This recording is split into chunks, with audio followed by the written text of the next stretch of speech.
Hola amigos, desde Gobierno y Análisis Políticos nos hemos propuesto con el programa Ágora Infinita sistematizar una discusión, un diálogo, un debate sobre las problemáticas sociales y políticas de nuestra América. Hace una semana hablamos de las elecciones en Ecuador y con la vocación de compromiso democrático que nos caracteriza, acompañamos el proceso y celebramos que el proceso hubiera sido en general de una normalidad razonable, que las irregularidades fueran procesadas, aceptadas por el árbitro electoral y que un nuevo país en América Latina tuviera un proceso democrático en regla.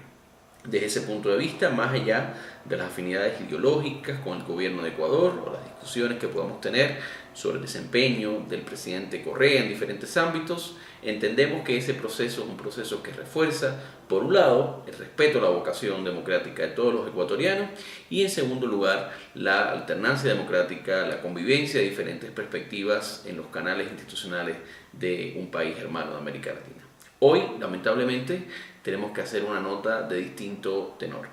La situación en Venezuela, particularmente en las últimas semanas, pero con bastante claridad en los últimos meses y años, ha sufrido un deterioro impresionante.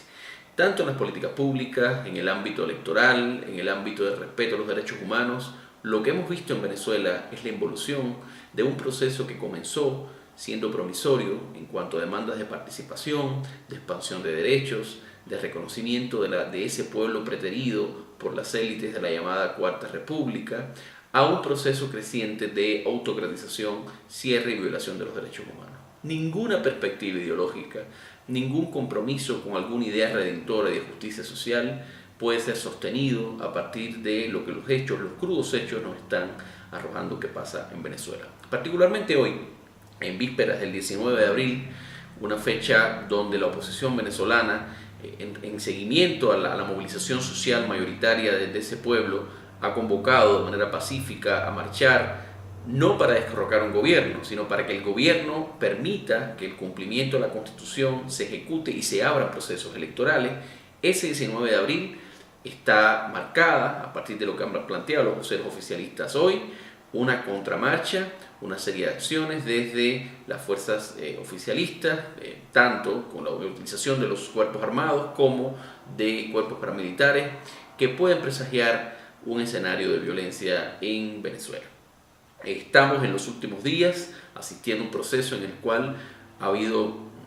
digamos, una cantidad aproximada de 400 detenidos, la mayor parte jóvenes, muchos de sectores populares y no, como dice cierta propaganda, hijos de la burguesía. Hay entre 4 y 6 asesinados. Estamos asistiendo también a torturas, a casos de torturas comprobados y confesiones extraídas a partir de tortura. Y estamos asistiendo incluso a procesos de movilización en zonas tradicionalmente bastiones del chavismo. Hoy hay protestas en Libertador, hay protestas en zonas de Nueva Esparta, hay protestas en Petare, en San Félix, en diferentes zonas, municipios, regiones del país, donde la población es mayoritariamente de origen humilde, trabajadora, afrodescendiente y en buena parte apoyaba anteriormente al proceso en la figura del presidente Hugo Rafael Chávez Frías. Esas personas están saliendo a protestar, esas personas están siendo criminalizadas en su derecho a la protesta y ese es el escenario que tenemos como antesala de este 19 de abril.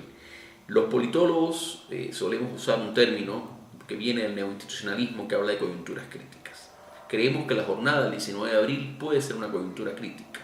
Todos los factores que los estudiosos definen como claves en una transición política, en un proceso de diálogo, de apertura ante una situación de conflicto que amenaza, como en el caso de Venezuela, como una guerra civil, están en buena parte dados.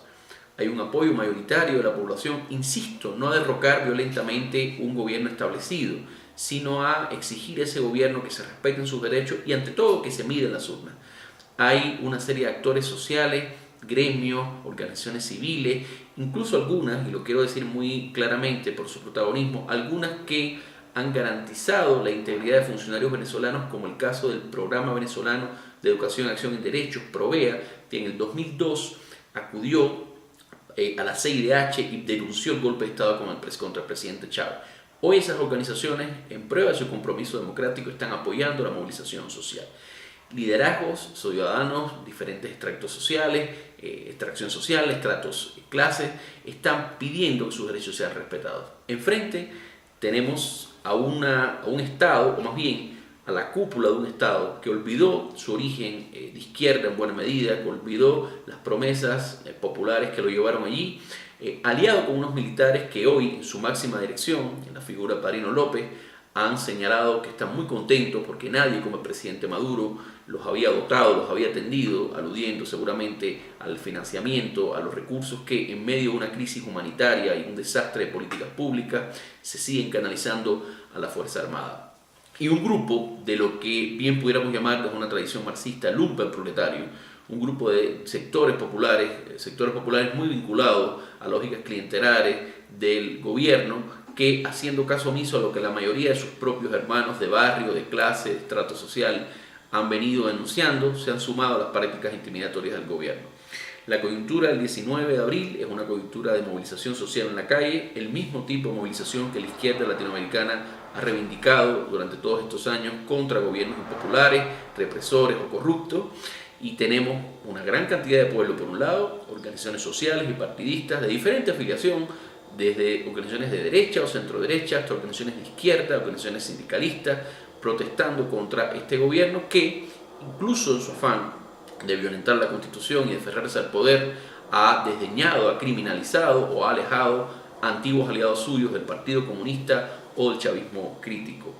Todo esto se acompaña con una situación de positivo señalamiento en la prensa internacional, en actores internacionales, de lo insostenible de esta situación. En Venezuela se está pidiendo diálogo, pero diálogo en serio, no diálogo para ganar tiempo y mantener una opción política hegemónica. En Venezuela se está pidiendo que se midan en las urnas y que sea la soberanía popular, la voluntad del ciudadano, quien defina la continuidad o la renovación de los titulares de los poderes públicos. En Venezuela se está jugando no solo la suerte del futuro de Venezuela, sino de ese frágil consenso muy imperfecto, pero superior a lo que hemos vivido en buena parte de nuestra historia política, que es la democracia en América.